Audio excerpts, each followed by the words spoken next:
champion du péché.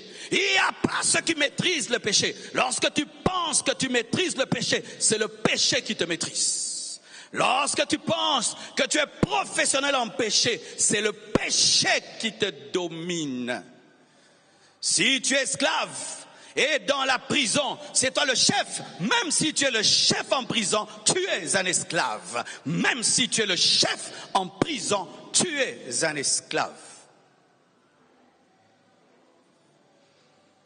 Pourquoi Josué n'a pas détruit Gath, n'a pas détruit Asdod? Il a dit, j'ai trop obéi. Oui, mes frères, lorsque tu crains Dieu beaucoup, un piège, tu peux tomber dans le piège de dire, j'ai trop obéi à Dieu. C'est comme certains, pendant leur jeunesse, ils craignent Dieu. Et quand ils grandissent, ah, j'ai trop craint Dieu. Oh, pendant la retraite, j'ai trop craint Dieu. Maintenant, je me laisse aller. Lorsque tu te laisseras aller, c'est lorsque le diable frappera. Il n'y a pas de limite pour craindre Dieu. Jusqu'à ta mort. Jusqu'à ta mort. Jusqu'à ta mort. Jusqu'à ta mort. Jusqu'à ta mort. Dieu ne se rassasie jamais d'obéissance. Je répète, Dieu ne se rassasie jamais d'obéissance. Je répète, Dieu ne se rassasie pas. Et Dieu ne tolère pas le mal parce que tu as fait le bien. Je répète, Dieu ne tolère pas le mal parce que tu as fait le bien. Alléluia. Pourquoi encore il a désobéi? La fausse miséricorde. La fausse miséricorde. Il va tuer. Il dit, ah, qu'est-ce que cette vieille dame a fait? Je laisse. Mais c'est cette vieille femme-là. C'est la grand-mère des délits là. Qu'est-ce que cette grand-mère? Cette grand-mère-là, c'est la grand-mère de Samson. Si tu tues la mère de Samson, tu as tué Samson, n'est-ce pas? Et si tu tues la mère de Goliath, tu as tué Goliath. Avant que Goliath ne naisse, tue-le au travers de sa maman.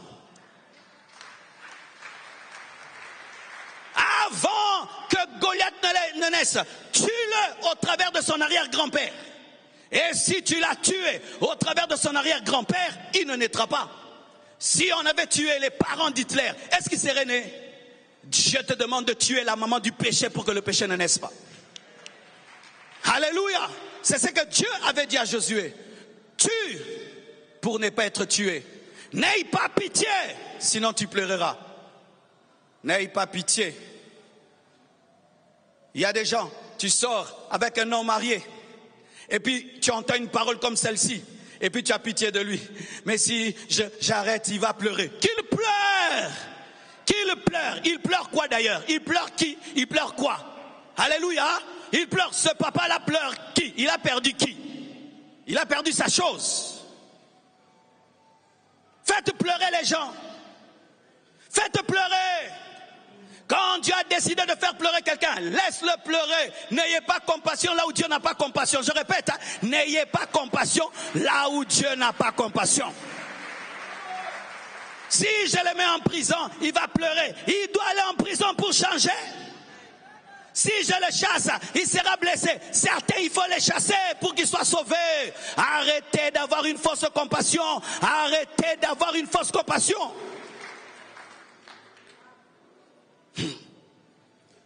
Tu es dans une relation. Vous vivez ensemble, mais il n'y a pas le mariage. Et vous continuez à avoir des enfants. Tu écoutes une parole comme celle-ci. Oh, si je dis à cet homme c'est fini, il va pleurer. Oh, mais toi tu vas pleurer en enfer. Toi tu vas pleurer en enfer. Laisse-le pleurer. Alléluia. Sors de cette maison sans mariage. Sors de cette maison sans mariage. C'est ça. Sors de cette maison sans mariage. Beaucoup de chrétiens ne se sanctifient pas parce qu'ils ont pitié là où Dieu n'a pas pitié. Alléluia. Dieu n'a pas pitié de ce mari qui veut faire de toi une deuxième femme. Dieu n'a pas pitié. Dieu veut que tu le laisses et qu'il pleure. Oh bébé, tu me quittes. Je n'ai jamais été ton bébé. Je n'ai jamais été ton bébé. Tu as des enfants. Alléluia. Si vous ne faites pas ainsi, vous allez aimer Gath. Mais un jour, Goliath viendra. De la même manière qu'il trompe sa femme, il te trompera. Et te ramènera le sida. Et le sida, ce sera ça ton Goliath. Ce sera ça ton Goliath, le sida. Le sida. Lorsque Dieu te dit, répands-toi, arrête. Il voit que Satan prépare quelqu'un qui a le sida. Il prépare. Toi, tu t'en sors toujours. Tu t'en sors toujours. Tu t'en sors, mais le sida approche. Tu t'en sors, le sida approche. Et un jour, tu rencontreras le sida. Ne soyez pas plus intelligent que Dieu. Ne soyez pas plus intelligent que Dieu. On ne m'attrapera pas. Un jour, on t'attrapera. Un jour, on t'attrapera. Quand Dieu te dit de te sanctifier dans ton téléphone, obéis. Un jour, ton téléphone tombera. Il va finir à Beautour. On le déverrouillera.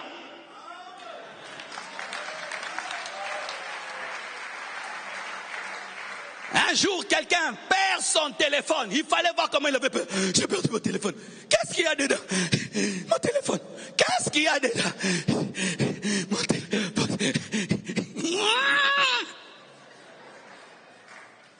What happened? Qu'est-ce qu'il y a dedans? Ton cœur bat. Qu'est-ce qu'il y a dedans? Il finira à Beautour. On le déverrouillera. Lorsque Dieu te demande de faire une chose, il t'aime même si c'est dur. Il t'aime.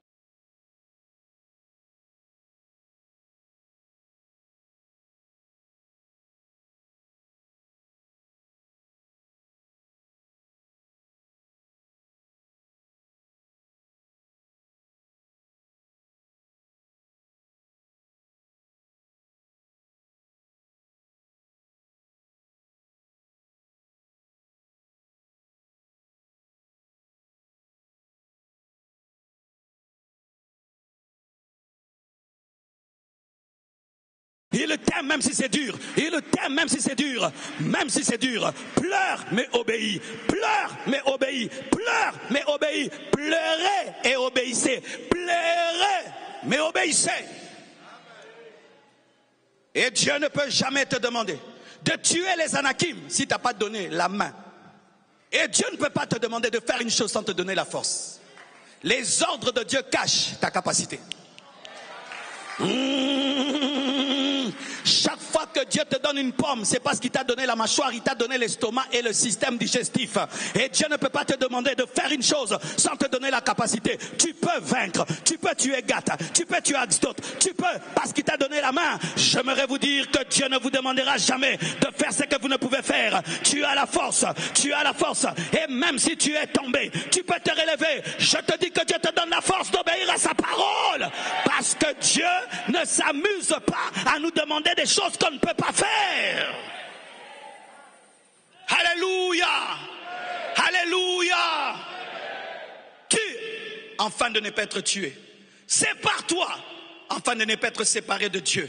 Renonce avant d'être abandonné. Regardez maintenant. Ce que j'aime en Dieu, c'est que il ne nous fait pas seulement voir ce que le mal fait. Il nous montre aussi ce que le bien fait. J'aimerais vous annoncer une chose, que dans l'histoire de la Bible, ce n'est pas Satan qui gagne, c'est Dieu qui gagne.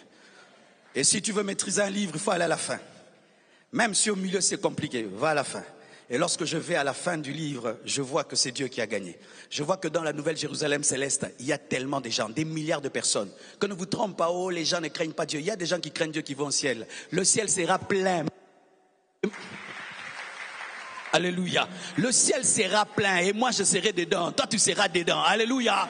Oh, j'aimerais vous annoncer que c'est Dieu qui va gagner. Ce n'est pas le diable qui va gagner. Le diable va finir en enfer. Mais Jésus-Christ finit sur le trône, à la droite de Dieu le Père. Je vous annonce la victoire de la sainteté, la victoire de la lumière, la victoire du bien. Même si à la croissance du péché, il y a des gens qui s'échappent. Et tu es de cette génération, tu t'échapperas. Je crois qu'ici il y a des hommes qui sont capables de vivre dans la sainteté, même si autour d'eux, tout est en train de pourrir. Alléluia. Donne-moi l'amen. On nous parle que de la victoire de Satan, la victoire du péché. Non, c'est Jésus qui a gagné. C'est Jésus qui a gagné. Et c'est Jésus qui va gagner à la fin. Nous n'avons pas un Dieu faible qui nous demande de faire des choses sans nous fortifier. Si Dieu te dit arrête, il t'a déjà donné la force d'arrêter. Il ne peut pas te dire de freiner s'il n'a pas créé le frein. Il ne peut pas te dire de freiner si tu n'as pas donné le frein. toute chose que Dieu te demande, tu as déjà la capacité. Voici la révélation de qui tu es, c'est que Dieu te demande. Toi à qui Dieu demande des grandes choses, c'est parce que tu es grand. Toi que Dieu demande des grands sacrifices, c'est parce que tu peux. Lorsque tu vois quelqu'un faire 40 jours de jeûne sans manger ni boire, va vérifier, c'est Jésus. Lorsque tu cherches le diable, on dit qu'il est dans le désert, donc Jésus y est. Parce qu'il ne se donne pas la peine pour n'importe qui. Je te dis des choses. Tes tentations prouvent ta force. Tes combats prouvent ta force. Les ordres que Dieu te donne prouvent ta force. Tu peux te séparer de ce papa-là. Tu vivras, ma sœur. Même s'il te paye la maison. Il te paye la maison parce que tu peux payer la maison. Parce que le diable ne peut pas te donner ce que tu as déjà. En soi, tu l'as déjà. C'est pourquoi il a dit à l'homme, vous serez comme de Dieu, parce qu'ils étaient déjà des dieux. Toi qui es courtisé par des hommes riches, c'est parce que tu épouseras un homme riche. Jette cet homme riche qui n'est pas à toi. Il y a un homme riche pour toi. J'aimerais dire à toutes ces filles qui sont pourchassées par des hommes riches, c'est parce que tu as ton homme riche. Attends dans la pauvreté. Attends dans la pauvreté. Attends dans la pauvreté.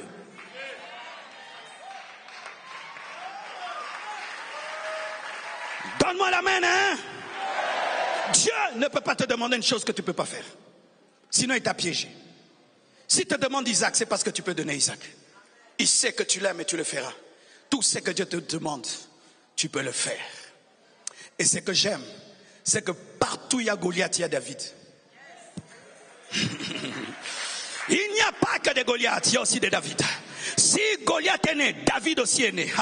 Si Goliath vient, David aussi viendra. Et j'aimerais te dire que le vrai géant dans cette histoire n'est pas Goliath. Le vrai géant, c'est David. Parce qu'il est géant en esprit. Et j'aimerais vous présenter le véritable David. Jésus-Christ de Nazareth, qui a vaincu le diable, qui a vaincu les démons. Partout les démons te pourchassent. Il y a Jésus. Il y a Jésus. Il y a Yesu. Kotabitu mananga. Il y a Yesu. Kotabitu mananga. J'aimerais annoncer à quelqu'un qui est en train de traverser des moments difficiles. Il y a Jésus. Le péché qui te fait tomber a été vaincu à la croix. Le démon qui t'oppresse a été vaincu à la croix. Jésus entre dans ton combat de la même manière que David est entré dans le combat d'Israël. Jésus entre dans ton combat. Et si David est entré avec une fronde, lui il entre avec la croix. Lui il entre avec la croix. Lui il entre avec la croix. Jésus. Jésus.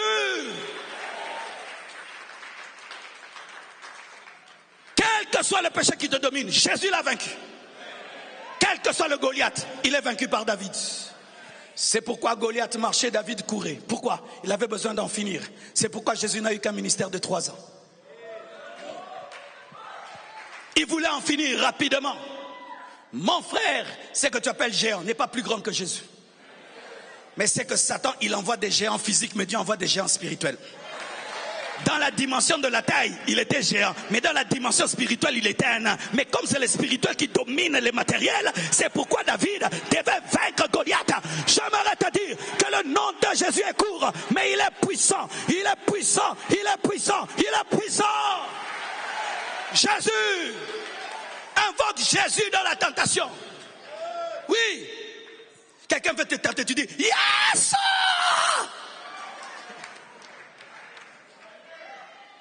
Yesu! Yesu. Ton problème, c'est que dans ta guerre, tu oublies qu'il y a un berger qui est en train de paître les brebis de son père comme Jésus et qui est en train d'apprendre à vaincre tes combats. Quelles que soient vos luttes, la croix est suffisante pour vous donner la victoire. J'aimerais te dire qu'il n'y a aucun péché qui échappe à la croix. Aucun péché, aucun péché, aucun péché, aucun péché, aucun péché. Lorsque tu es dominé, regarde à Jésus. Ce que tu crains, ne l'effraie pas. Goliath effraie, mais David n'a pas peur de lui. Parce qu'il a été préparé à le vaincre. C'est pourquoi la maladie dominait les hommes, mais pas Jésus-Christ. Le péché dominait les hommes, mais pas Jésus-Christ. Pourquoi? Il était né pour ça. Et ce qui est formidable, c'est que David vient à la guerre, mais toi, Jésus habite en toi. David peut venir en retard, mais Jésus ne vient jamais en retard parce qu'il est en toi. Et chaque fois que tu es sous l'emprise du mal, invoque Christ qui est en toi. C'est ta sainteté. Jésus est ta sainteté. Jésus est ta sainteté. Et il est capable de te paralyser devant le péché. Il te paralyse devant le péché. Il te donne le dégoût du mal, l'horreur du péché. Et tu te dis,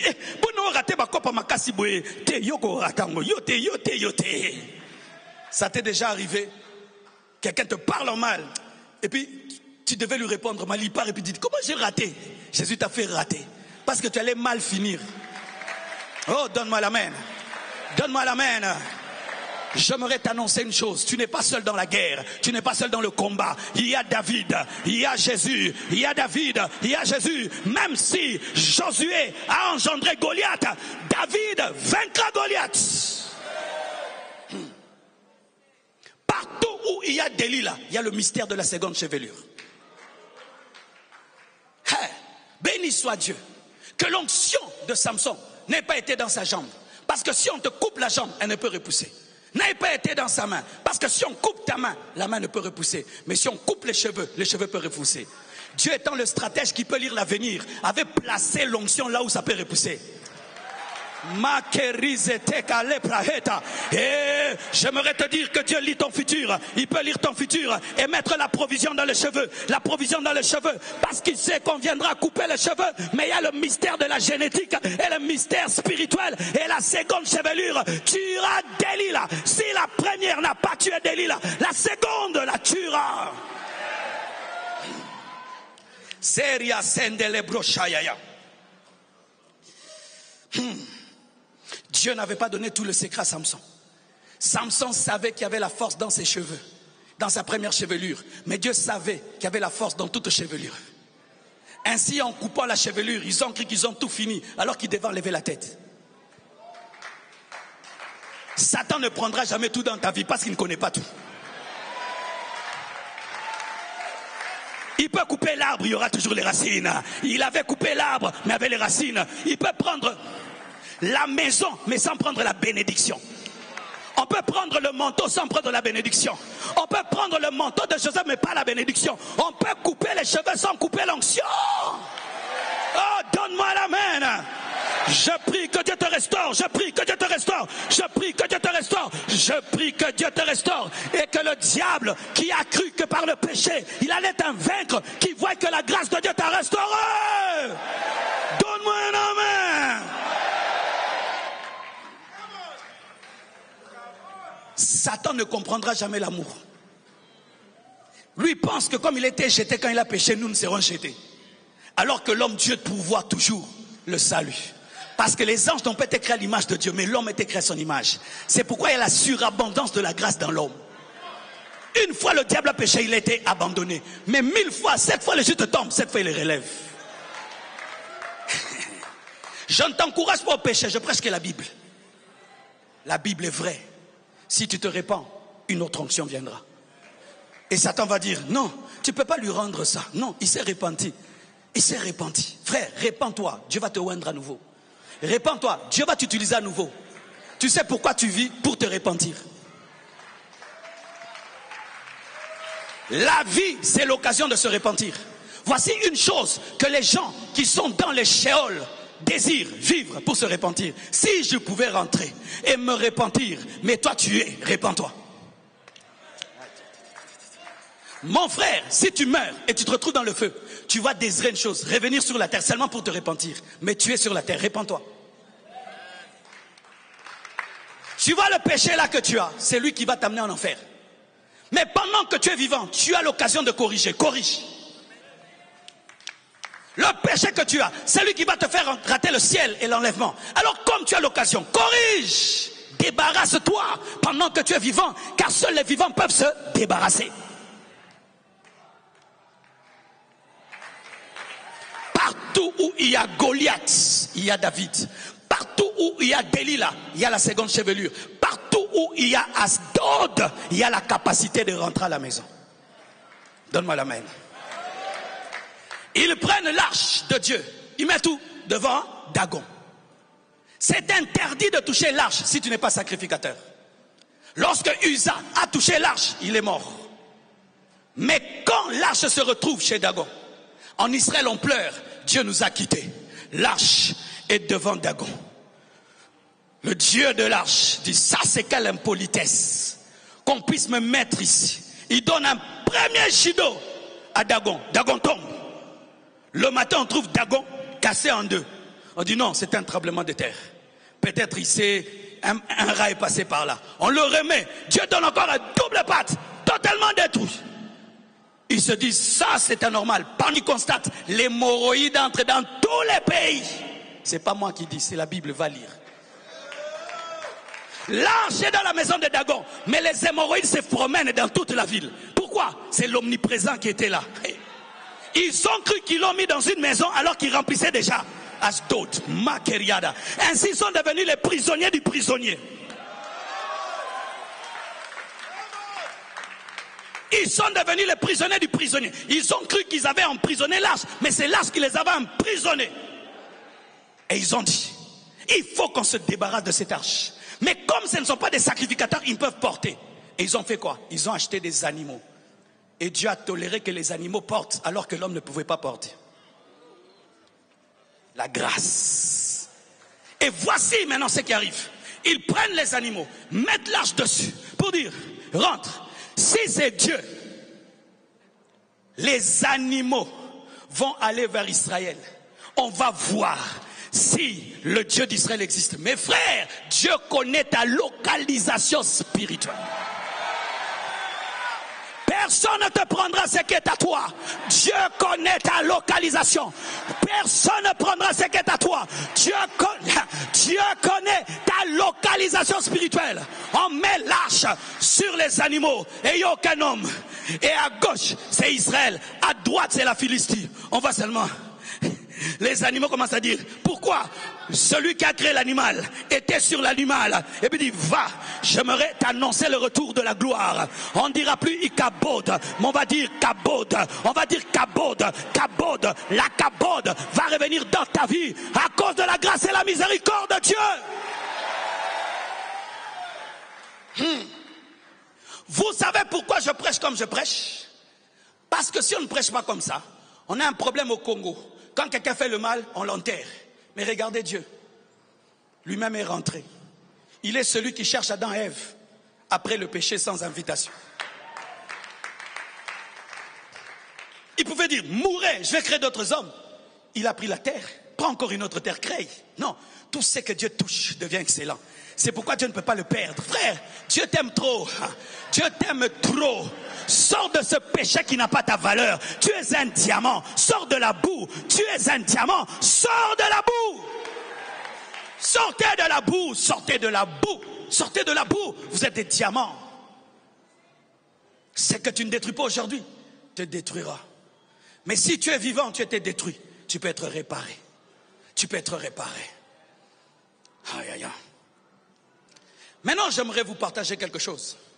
N'est-ce pas que lorsqu'une chose doit te détruire, il faut que celui qui te prévient crie, n'est-ce pas? Comme je crie. Et souvent, nous pensons cela, que Dieu se comporte ainsi.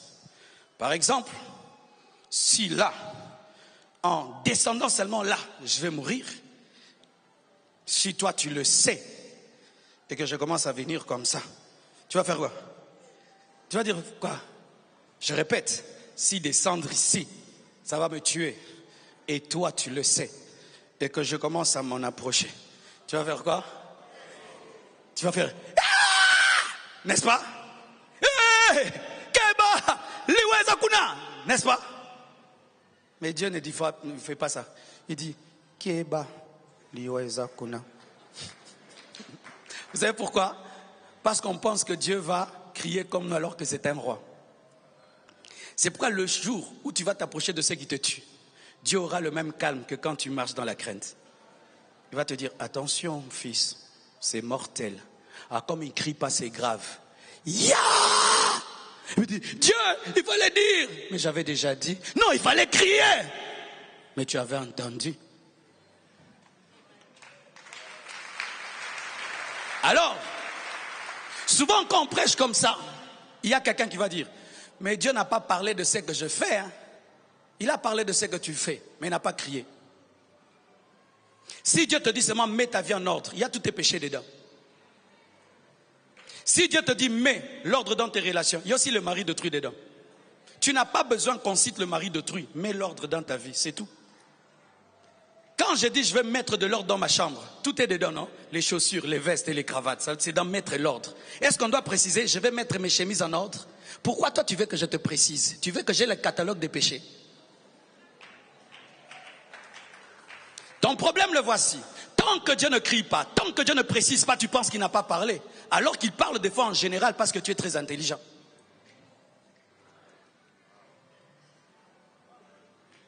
Frère, un jour, je vais aller à l'église. Je sens seulement dans mon cœur, ne pars pas. Ça n'a pas crié. J'ai senti seulement, ne pars pas. Pas 3 fois, je crois 2 fois. Je dis non, c'est moi qui suis au programme, je vais aller prêcher. Je prends la voiture, je vais. J'arrive devant le mur de l'église. La voix me dit, ce mur, calmement, va tomber sur ta voiture. Calmement. Je dis, il n'y a pas de tremblement de terre, il y a d'éboulement, il n'y a rien. J'entre, je commence à prêcher. Une petite pluie commence. Je sors comme ça, le mur est tombé sur la voiture. Je dis, Dieu, il fallait crier. Il n'avait pas besoin de crier, il a parlé. Le jour que tu seras en grand danger, ne pense pas que Dieu criera. Il parlera simplement. Des fois même, il ne va même pas parler. Il va seulement te faire sentir. N'y va pas. Tu sens seulement que tu es lourd. Obéis. Ça peut changer ta vie. Vous qui avez toujours besoin des prophéties détaillées. Dieu ne donne pas toujours des prophéties détaillées. Il dit seulement à Joseph, tu seras le plus grand de tes frères. Menzelo lekela alobaate. Il te dit seulement, tu seras le plus grand. Mais il ne dit pas que tu seras esclave. Et tu dors. Et pas tu trouves que c'est rien. Quand tu vas commencer une entreprise, on te volera de 4h à 12h. Et tu vas mourir pauvre. Dieu, connaissant ton futur, veut que tu développes maintenant des habitudes de richesse alors que tu es un pauvre.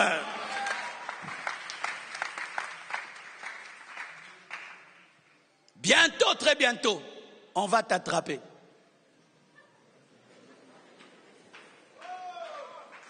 Mais comme Dieu t'aime, il te dit, mon fils, c'est dans 2 jours ton attrapement. Arrête. Yankee. Non. Ndeko Yankee.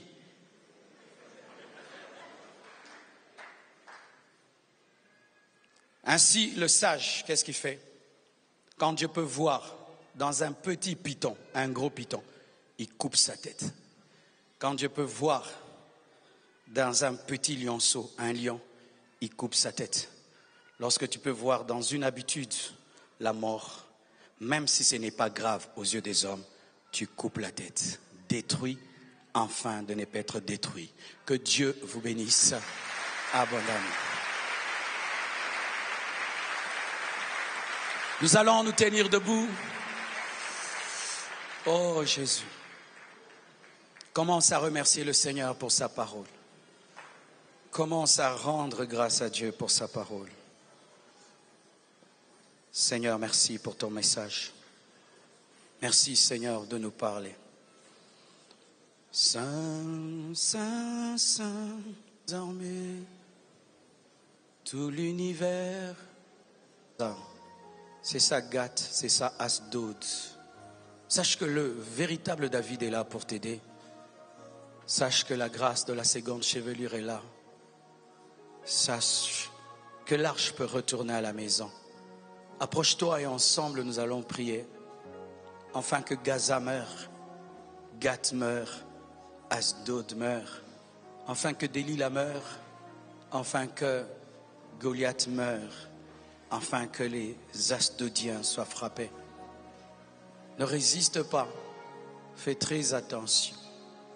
Lorsque Dieu envoie un tel message, c'est souvent lorsqu'il voit qu'un malheur est proche et que tu risques de croire que tu t'en sortiras comme d'habitude, alors que cette fois-ci, c'est la honte, la déchéance, la perte qui va arriver.